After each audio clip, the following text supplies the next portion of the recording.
আসসালামু আলাইকুম। আজকে আমি আপনাদেরকে দেখাবো আমার মায়ের হাতের তৈরি ইলিশ মাছ রান্না। খুব সহজেই ঝটপট উপায়ে রান্নাটি করে ফেলতে পারবেন। প্রথমে একটি কড়াইতে তেল গরম করে নেবেন, এর মধ্যে লবণ আর হলুদের গুঁড়া দিবেন।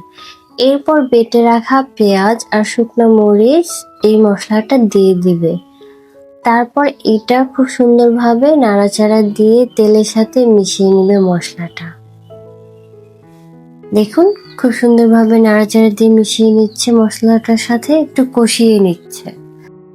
এরপর যখন কষানো হয়ে যাবে, এরকম তেল ভাব বের হয়ে আসবে মশলা থেকে, তখন এর মধ্যে আলু দিয়ে দিবে। আলুটা আগে সিদ্ধ করে নিতে হবে, কারণ হচ্ছে ইলিশ মাছ যেহেতু নরম, এটা খুব তাড়াতাড়ি হয়ে যাবে, আলুটা সিদ্ধ হবে না। এর জন্য আগে আলু সিদ্ধ করে নিতেছে। এর মধ্যে একটু পানি দিয়ে দিবে, কারণ পানিটা দিলে খুব সুন্দরভাবে আলুটা সিদ্ধ হবে। পানি দিয়ে খুব ভালোভাবে নাড়াচাড়া দিতে হবে, যেন আলুটার গায়ে মশলাগুলো খুব ভালোভাবে যায় আর মশলাটাও যেন খুব সুন্দরভাবে মিশে যায় সব জায়গায়।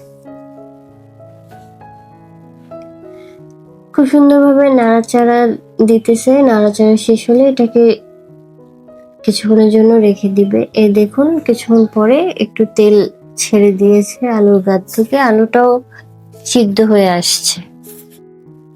এখন এর মধ্যে ধুয়ে রাখা মাছগুলো দিয়ে দিবে। এক এক করে সবগুলো মাছ সুন্দর মতো দিয়ে দিবে। মাছগুলো আগেই কেটে ধুয়ে রেখেছে। এরপরে এটাকে উল্টিয়ে দিচ্ছে। তারপরে এটা খুব ভালোভাবে মাছ আর মশলাগুলো মিশিয়ে নিতে হবে, কারণ বারবার তো মাছ উল্টানো যাবে না, নাড়াচাড়াও দেওয়া যাবে না, তাহলে মাছ ভেঙে যাবে। তাই কষানোর সময় খুব ভালোভাবে উল্টিয়ে দিতে হবে। এর মধ্যে একটু পানিও দিয়ে দিচ্ছে,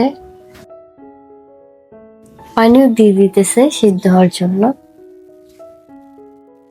কেউ ঝোল খেলে একটু বেশি করে পানি দিবেন, আর যদি মনে করেন যে না আমি একটু মাখা মাখা খাবো, ঝোল বেশি খাবো না, তো এই পানিটাকে একটু টানিয়ে নেবেন।